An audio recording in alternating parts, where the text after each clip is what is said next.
The Arrival DLC was a nice DLC that bridged the gaps between Mass Effects 2 and 3, but should you play it?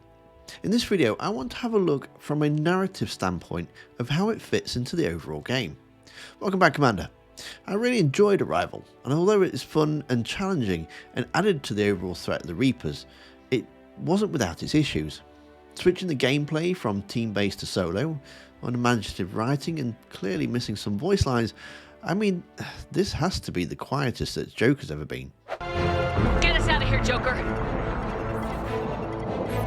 But like I said, I do quite enjoy it, and I thought it would be a good idea for us to go through the story and see if it actually fits well with the overall narrative of Mass Effect 2 into Mass Effect 3.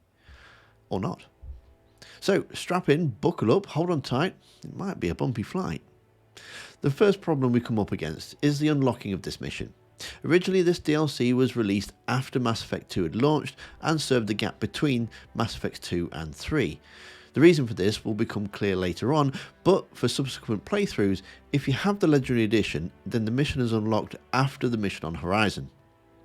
Now you can play this at any time, and playing it before completing Mass Effect 2 will result in an alternate cutscene for the ending, which in my opinion doesn't really make sense.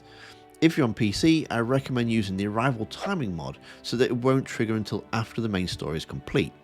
But I'm getting ahead of myself, so let's park that thought and we'll come back to it when the time is right. Whenever the mission is triggered, you get a message from Hackett, just like the old days. Message coming in, Commander. Big surprise, the Alliance needs you again. Shepard, this is Admiral Hackett with Alliance Command. We've got a mission for you. You can take it in your quarters and he'll ask you to save his friend, Amanda Kenson. She's a deep cover Alliance operative and a scientist working in the Batarian space. Shepard can ask some questions here, and it's made perfectly clear this is not an Alliance sanctioned mission, even though Hackett is the head of the 5th Fleet. The Batarians won't take kindly to the Alliance breaking into a secret prison. This is not an Alliance operation. It's one person going it alone to save a friend. If it were an official mission, of course the Batarians would be upset. A man in his position would have deep cover operatives. In fact, he's literally just told you Kenson is one. What's Dr. Kenson actually doing out there? She's a deep cover operative, Shepard. We talk only when we have to. So why does he ask you to do it? If Shepard took back the Spectre status, this can be understandable. Shepard is the first human Spectre and has jurisdiction to go where they like and use whatever means necessary to complete the mission. So asking a favour of a human Spectre makes sense. But Shepard can turn the option down of being reinstated. The Alliance declared Shepard killed in action, and now Shepard is affiliated with Cerberus, a known terrorist organisation, who is directly responsible for the death of Admiral Kahoku. Chances are that you're going to have to visit Anderson on the Citadel, and he won't speak to you as you are with Cerberus. Staff Commander Alenko is still with the Alliance, but he's working on a special mission. It's classified. I can't say any more. Not while you're working with Cerberus, I'm sorry. So it doesn't really make sense that Admiral Hackett, who has Black Ops agents at his disposal, would ask a former Alliance commander and now a suspected terrorist sympathiser to go to Batarian space to break his friend out of prison. But I suppose they had to get you on the mission somehow. Another point I want to raise here, and so does Shepard, is that Kenson has found a Reaper artifact. As Shepard points out, the Alliance denies all threat of the Reapers, as does the Council. Hackett passes this off with, oh, she's my friend, and, it's a Reaper artifact. I believe her. I thought the Alliance denies the Reaper threat. That must be some proof she found. Kenson's team found an artifact out in Batarian space. She believes it's a Reaper device, proof that the Reapers are indeed planning to invade. I've known her a long time. If she says she has proof, it's worth checking out. So he doesn't believe Shepard, the person who fought an actual Reaper, and have physical proof of it, but he's straight on board with believing someone because his friend told him so. I do like Shepard pretty much calls him out on it. Because the DLC is released after the game launched, you're kind of expected to go there straight away. You can tell Hackett that you don't have time, but the mission will just sit there in your quest log until you do it. This is why I prefer that triggering after the main mission is complete, because, well, in all honesty, if you've been told about the situation, Would you just leave them there to be tortured and possibly killed while you go to a party? So you head over to the planet and you're dropped off just outside a rear entrance to a prison. As you make your way inside, you take out the vermin. This area would have been great for a full stealth mission. Creeping up behind the Batarians and getting Kenson out undetected would have really mixed up the gameplay. Unfortunately, the only difference is that you don't have a team and you need to take out all the guards yourself. They're evenly spread out, so they're not too much trouble. Sticking close to the walls and you can overhear conversations. There are a couple of secrets to be found, and eventually you'll come to a two-way mirror that you can see Kenson. She will say the Reapers are coming, and then you can make your way around to stopping the laser thingy just in time. With Kenson becoming your partner, you make your escape. I did like you fight your way back to the hangar and escape on the shuttle that you saw land earlier. And that's it. Well, it should have been it. Hackett asks you to break her out of prison, and then she says we will debrief you when you get back to Octuria Station. It's here that you find out more about the Reaper artifact, and Shepard, being Shepard, can't just leave it alone. The stakes are too high. If you were willing to destroy a whole system over this, I want to see your proof. So, by the end of the conversation, you're on your way to Project Base. Now, it's mentioned here that the Reapers will arrive in 2 days' time. Take note of this because it's important. What's this? That's our countdown to arrival.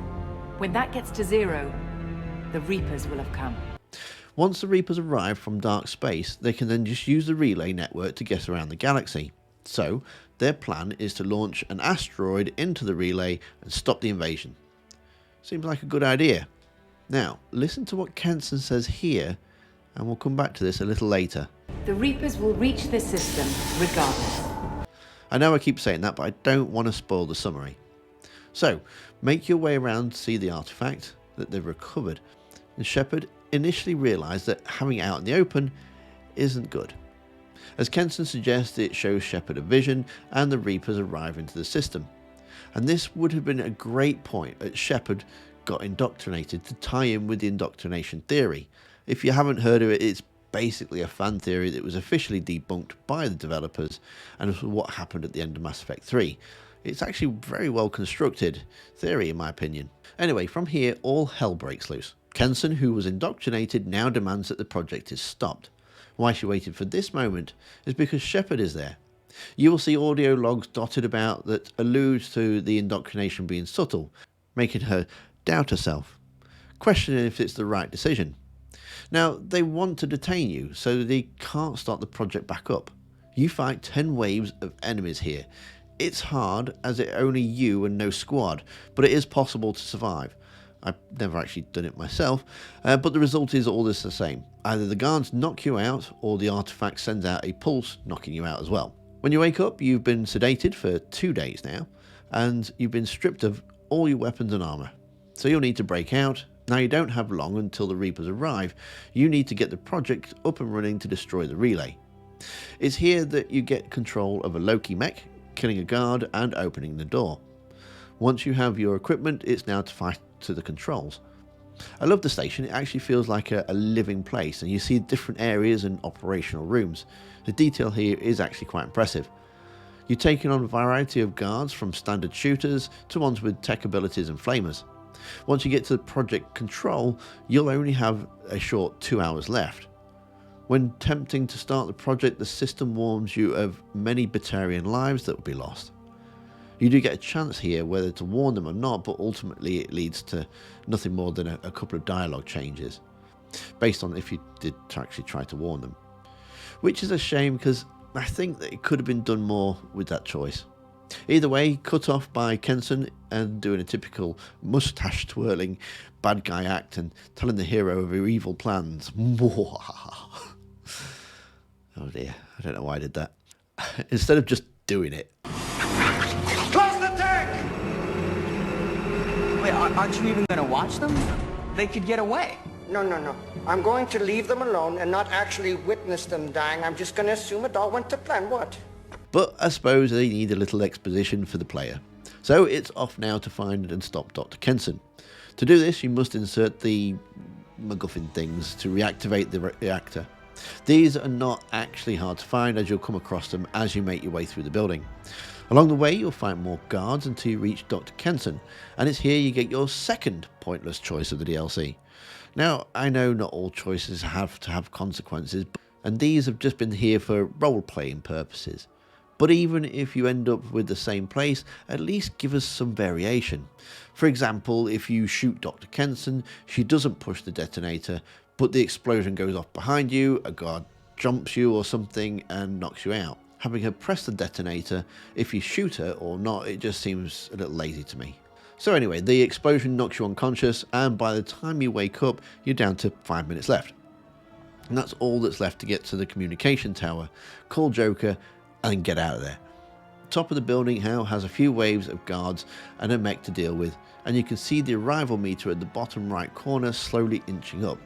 Now this is when the asteroid is going to hit the relay, so you need to be out of that system before then. And once clear of the roof, you can head over to the comm relay and you can call in Joker. Now you can hear that they obviously didn't pay Seth Green any more money to do some voice lines because it's some random guy that answers you. Commander Shepard, Normandy inbound for pickup. There is actually a mod here that reuses a Joker line from another part of the game and it feels a bit more natural. Normandy to Shepard, cavalry has arrived. And then this part differs from whether you do the mission before or after the end of the suicide mission. And again, I prefer it after because you get to see an actual Reaper and not the Collector General. What they say here is exactly the same, there is no difference. And so it's just another bit like speaking to Sovereign, that moment where you're actually speaking directly to the Reaper, and in this case it's Harbinger himself. Itself? Himself. Itself. After you finish speaking to the Reaper, you can jump on board the Normandy and get out there just before the asteroid hits. Hackett then decides to visit you on board the Normandy.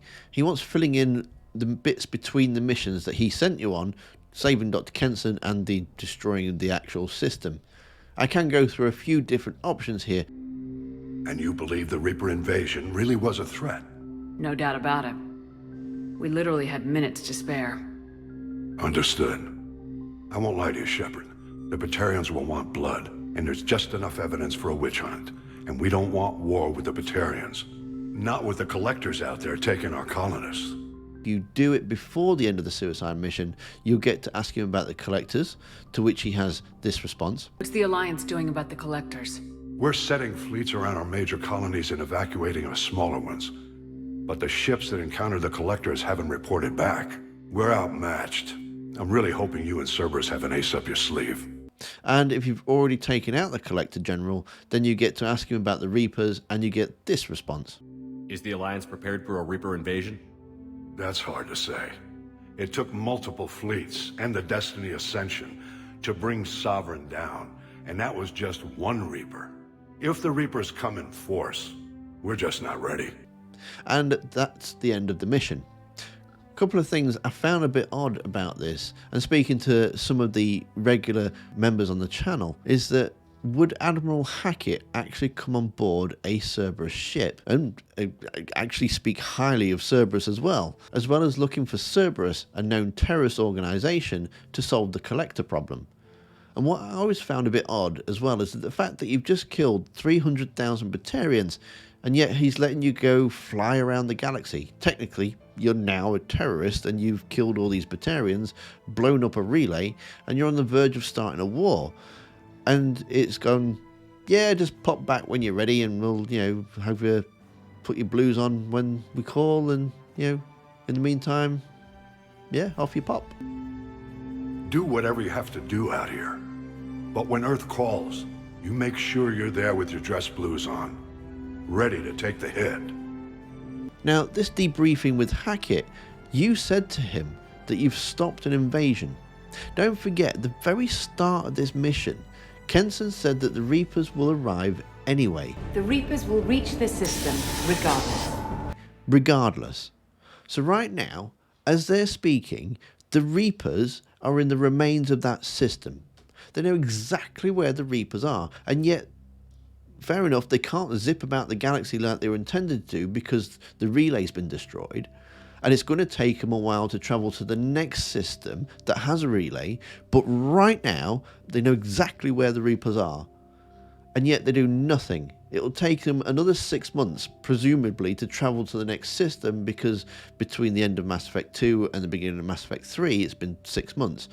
And we know that's when the Reapers invade. Why aren't they doing anything? Destroying the relay didn't stop the Reapers from coming. That countdown wasn't for the countdown for the relay to be destroyed, it was the countdown for when the Reapers arrive. In just over 48 hours, the pulses will become constant, and the Reapers will be here. I think it's kind of overlooked myself. Overall, it's not a bad DLC. If you don't import a save from it, then it doesn't really matter in Mass Effect 3, because you get strung up on charges for working with Cerberus terrorist organisation, which to me I think probably fits a little better narratively wise. But if you do import a save, then you can carry on from the events of what happened in this DLC. If you don't play it, the Reaper invasion is more of a surprise, or at least it should be. If you are going to play it, I suggest you do it after the main quest, because that way it just fits nicely into the story as a bridge, like it's always intended to. Playing solo is a nice change, and it would be better if you could have a few more moves, such as like the stealth kill or the silenced pistol that you get in Mass Effect 3, just to mix up the gameplay a little bit. And the area, the locations are quite good too. I do like the location and the design. It's a shame it had a couple of pointless choices in there, and there are some dialogue tweaks based on those, but nothing major. Let me know in the comments, did you like the DLC Arrival? And did you play it before or after the suicide mission? And to find out what happened to this Geth, you'll need to watch this video that's on screen now. Don't forget to hit that like button or the join button for membership. And I'll see you next time. Commander. To Shepard, she'll debrief you when you get back to our Artorias station.